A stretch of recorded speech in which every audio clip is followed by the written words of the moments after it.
Welcome to the Boomer Briefing Podcast, where we help you solve a critical business issue in 20 minutes or less. I'm your host, Jon Hubbard, director here at Boomer Consulting, and with me today is Sandra Wiley. Sandra is the president here at Boomer Consulting. Sandra, thanks for joining us. Thank you for having me, John. It'll be a good day. It will, and we have a big topic here, so we're going to do our best to get through it as efficiently as possible. But that topic is how to develop the right talent pipeline for your organization. So there's a lot of conversation firms are having around staffing, recruitment, development, all that. But the first question I want to throw your way is, why is it important for firms and organizations to figure out how to develop the right talent pipeline? You know, our world is changing in so many ways. And in this profession, we are changing even more than we thought we were going to a year ago. A year ago, we were all talking about, oh my gosh, we've got to start moving more toward consulting and advising, and we've got to start looking outside the walls of our firm for great talent. So all of that started happening. And then boom, we get hit with 2020, the year of immense and enormous change. I don't think that has really changed the direction that our firms were going before March of 2020. I actually think it's just accelerated it. So when we think about why it's important to be thinking about your talent pipeline and how it might look different going forward, I really want to challenge firms out there to think about the fact that we're not going to look the same as we did before. We're going to have talent in our firm that doesn't have CPA behind their name. Now, that is not degrading or taking away from having that title. There is a reason, obviously, to have that person, those people, that talent in our firms. But the door has been cracked open, and maybe it's been completely swung open, that we can welcome other talent into the firm that would make us stronger. So I think that'll be driving our talent pipeline going forward. And I think that the sooner firms get to that moment in time where they recognize it and start plugging some new people in, the more they are going to be happy that they did it. So I think that's the most important thing. That's really the reason why the talent pipeline has shifted, if you will. Fantastic. So let's say we have some listeners here and they're thinking, actually, the door has been swung open. And really, we're seeing that, you know, as you look at the larger firms in our profession, the types of individuals that they're hiring is starting to look different than maybe 5 years ago. So what recommendations or tips do you have for the listeners on how to start to develop that right talent pipeline? You know, there's probably a lot of different things you could do. So I'll just mention a few today because this could take hours, but I'll give you a few. Obviously, we're going to a more remote and more distributed teams that we've ever had. So we've been able to now look for talent that doesn't necessarily have to be in the brick and mortar that we've built, or even in the same city that we're in. So I think that is one of the things that opens the door for us. I think the other thing is that requirements for the jobs have shifted. So it's really going to be important for firms to take a look at what they're trying to build and what kind of services they need for their clients, and then ask themselves, who really has to be in charge of this, or who has to be a part of this to make it grow? I'll give you one really quick example. Let's pretend you are working with high net worth family income, right? And that's a niche that you're developing.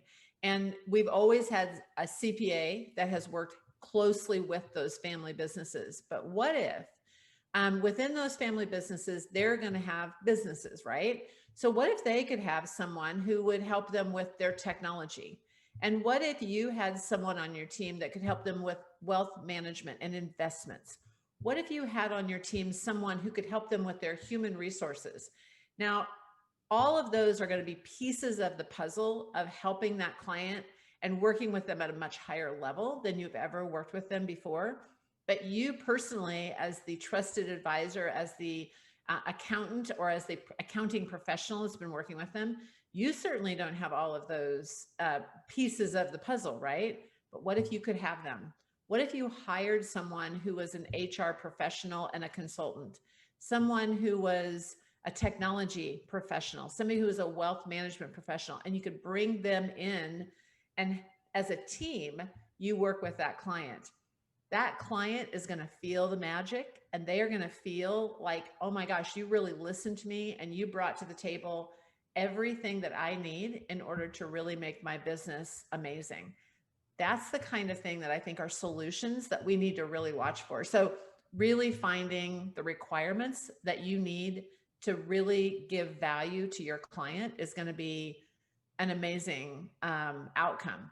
But you've got to be able to open your eyes wide enough to see the opportunity. And that doesn't mean you're going to have to hire all CPAs, which is great. I think it's going to make our firms even stronger. It really does. And kind of the diversity of expertise that a firm can employ, it actually increases the value of all the other roles in the firm. So the CPA becomes even more valuable when it's paired with other expertise. And it's that Without a combination. doubt. Yeah, and it's that combination that really makes our profession have a strong strategic advantage in the marketplace, because we can kind of integrate those varying expertise to serve our clients in ways no one else can. So I think that's a really good point, Sandra. Completely agree with you. So let's say listeners did actually implement this and they start to really bring in some other types of expertise. They start to develop their pipeline, their talent pipeline, in a new and different way. Speak a little bit more about the benefits that they're going to be able to achieve. Because sometimes when you're talking about implementing change like this in a firm, there's a lot of fear around it and a lot of hesitation. But on the other end of it is a lot of benefit and a lot of success. Speak to some of the benefit and the success around this. Yep. I think there's two that really come to mind just instantly. The minute you ask the question, the first one is we have been on the fringe of helping to make our profession more diverse, more inclusive, more equitable for years. And I don't believe I've ever met personally anyone that doesn't believe that they want to have a more diverse, a more equitable, a more inclusive workplace. I just don't know anybody like that. We've never had, we don't know how to get there. We're kind of at a loss, so we're stuck. 2020 has finally put that amazing opportunity back on our doorsteps again. And I think that, coupled with kind of where we are in history, coupled with the fact that we have to build a new talent pipeline, both of those things are kind of the perfect storm for us to really make inroads there, to make progress there. Now we can't use the excuse, well, look at the graduates that are coming out of school, because, those graduates are kind of look all the same. And so therefore, that's where we have to look for new talent. Guess what? Now that the talent can be in a whole bunch of other places besides just in the accounting space, we can find that more diverse and more inclusive and more equitable kinds of individuals to fill those roles.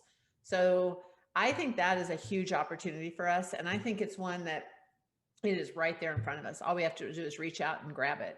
The other thing that I think it really, really helps to lessen the pain of is the talent wars. We have been absolutely kind of forlorn, right?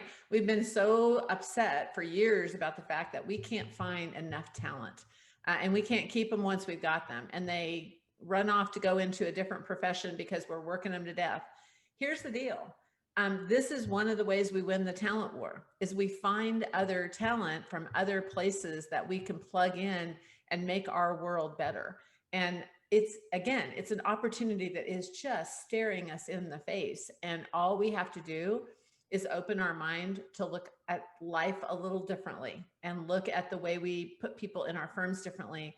And all of a sudden that pipeline is filled with people that will take care of the talent pipeline and will take care of that diversity, inclusion, and equity issues that we've been having. So I am excited about that. I am thrilled that some firms have already started moving in that direction, not nearly enough. And so I hope that everybody's listening to this podcast is saying to themselves, you know what?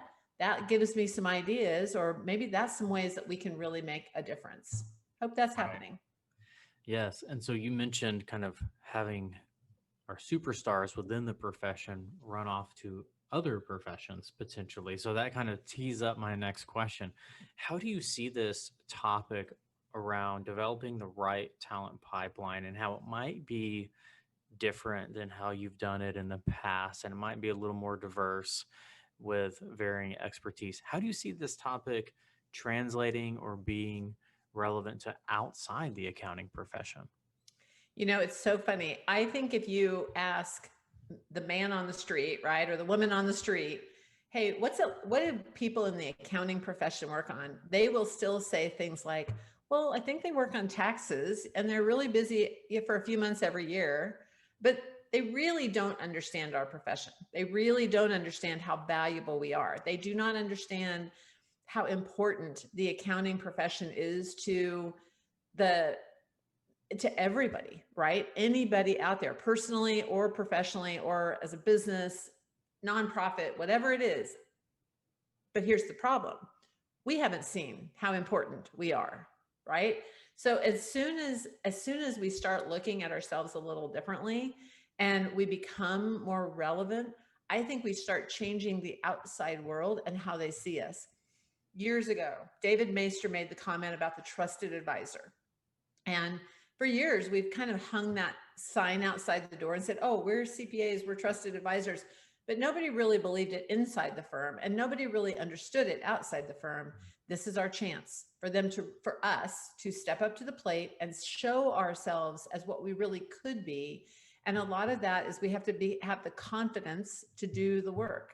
We have to have the confidence to build a new firm, a new way of building what we have in front of us that people are going to see differently. So I want the outside world to, when I ask them the question, man on the street, what does an accounting firm do? Oh my gosh, you have to have an accounting firm or your business is going to go down, it will go down the tubes. They are the most important, the most trusted people that are part of our business. And that's what I want to hear. I don't want to just hear kind of that random old fashioned thinking. I really think this is our time to really change. That is such a good answer. Thank you for articulating that. That's a little different than I thought you were going to say, but I think that's so spot on. So I'm pretty jazzed up about this topic, but for our listeners, hopefully they are too. What's kind of the one or two next steps they could take to actually start to do this? So I think the first step is to really take a look at your strategic plan and go through it with a new set of glasses on and look for what are the opportunities within this plan, or are there any opportunities within this plan? We need to change the plan. Start looking at some additional resources that will make us better. So what could those other kind of avenues be that we might look into? So that's the first thing. Second thing is, if your human resources or your talent professional is not a part of your building the strategic plan, then you are making a mistake. You've got to go out there and grab your talent professional and you got to pull them into the conversation because they will help you see opportunities that maybe you don't see today. See opportunities for new consultants, new niches, new segments, new talent pipeline. And they have to be a major part of that. I must tell you, Jon, you and I are both a part of the talent circle. And in that circle, they're not just human resources professionals like a lot of people, talk about HR. These are smart, incredibly strategic people that are helping to drive innovation and drive the future of their firm. And I must tell you, that is the one thing that I guess that's the only other thing I would say. If you don't have an HR professional, a talent professional is truly strategic and truly future forward thinking, you get out there and hire somebody because they will help get you there faster than any other position in the firm. And so I guess I'm passionate about that one, but that's the next step that I would hold is look at your strategic plan and get those talent professionals pulled into it. That's great. And Sandra, you and I are both part of a program called Strategic Coach, and they just released a book titled Who Not How. And it's actually a concept. Yes. And it's actually a concept that's been around for a while. But what you just, said there was essentially find the right who, and they will help you figure out the how. And I think that connects really nicely to developing the right talent pipeline for your organization. So with a few minutes left here, I want to make sure everyone knows how to contact you, Sandra. So your email address is sandra.wiley@boomer.com. So if you're listening to this podcast and you want to send Sandra an email, ask her a question, maybe even schedule a call just to talk about this a little bit more, that's her email address, sandra.wiley@boomer.com. But Sandra, tell us where they can find you on social media as well. I would love to. So for anyone out there that would like to connect with me from a personal standpoint or professional standpoint, please make sure you go to LinkedIn or to Twitter. I'm in both spots, and I would love to connect with you there. If you are a Facebook fan or a Instagram fan, I'm also there, but understand that that's where I play personally. So you're going to see the family pictures and the food pictures and all that kind of yucky stuff. So definitely LinkedIn and definitely Twitter. Love to see you there. Well, Sandra, that brings us to our time. As always, it's such a pleasure to have a chance to sit down with you and actually dive deep into one of these topics. So thank you for being on the podcast. Thank you, John. It was a true pleasure, and I look forward to hearing from anyone out there who would like to connect. Great. And for those listening, we, again, thanks for listening, and we release new episodes every Tuesday. So stay tuned for next week. Thanks so much. Bye.